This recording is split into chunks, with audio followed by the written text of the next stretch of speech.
Happy Epiphany, everybody. That's right, it's January 6th. This is the actual date of the solemnity of the Epiphany or manifestation of the Lord. Most of the time in the United States, this all gets transferred to the previous Sunday. But today, January 6th, is the actual day of Epiphany. And so, congratulations to you if you celebrated all 12 days of Christmas and ended with your 12th night last night and got your 12 drummers drumming. Today, on the Epiphany, though, I'd like to focus a little bit on two ways that we come to know about God, two ways of Him being revealed. Now, one of those is, of course, direct communication. And that's really the whole history of Israel, the Old Testament, God's chosen people. The idea that God not only created this whole world, but He actually got involved, gets involved. Isn't that the whole message of Christmas?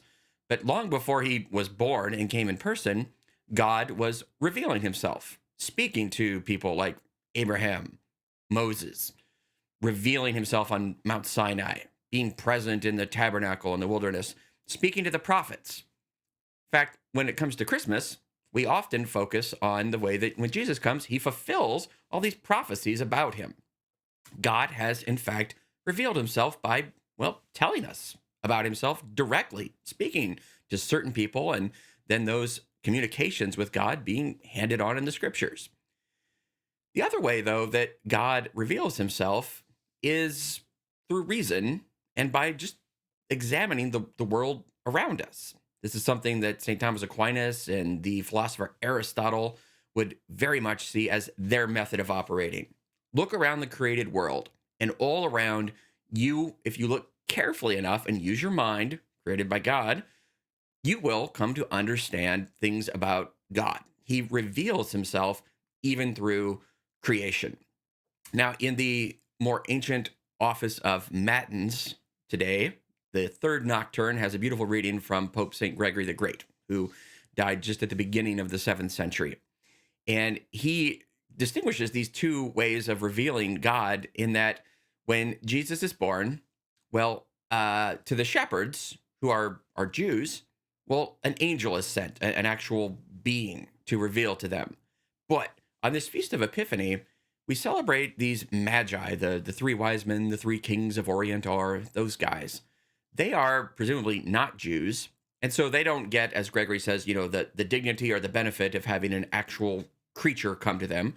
Rather, they observe like the star, and they observe created things to understand this reality. So it's in signs and in symbols. Nonetheless, they're able to use their minds to correctly interpret the signs in the sky to say a newborn king has been born in the land of the Jews.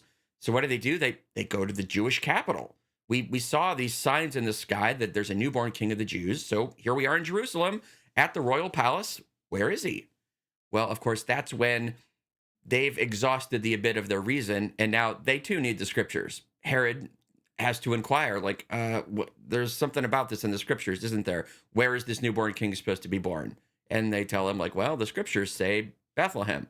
And so, aided now by revelation of God Himself through the prophets, the Magi, who got there far enough by using their reason, are able to get all the way to Jesus. I think that's a good example for us today to remember when we're evangelizing, helping other people to come to know Jesus. There are the scriptures. The Bible is great, but it is a book somewhat written for those of us who are already believers, who are on the inside, as it were. But let's not forget that God is, in fact, leading everyone by the light of reason, just as the Magi were led by the light of the star. We can perhaps be the people that help those who are searching, like the Magi. They can come so far, and then they need a little help. I love it in Gregory's homily. He points out that all of creation recognizes God. Of course, it was created by God, but he uses what he calls anthropomorphic language to say when Jesus was born, the heavens immediately, they sent a star. They knew He was God. The waters that Jesus walked on, clearly they let Him walk on them, so they know He's God. When Jesus died, the earth quaked and rocks were split, so they knew He's God. Hell knew He was God because hell gave up their dead. All of creation recognizes God. It's kind of anthropomorphic language, but the truth is there that especially in this world of a lot of people who aren't familiar with the Bible, Christian story, very scientific sort of age.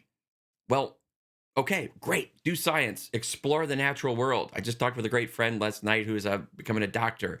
She's like, "Well, I'm kind of agnostic, but at least when I look at the human body, I can say, wow, okay, that's pretty impressive. Great. That's like the Magi seeing the star. That can lead people." So the church is not afraid of science. Let's investigate. Let's look at everything in the created world. And if we're open, we'll find, well, that leads us to God.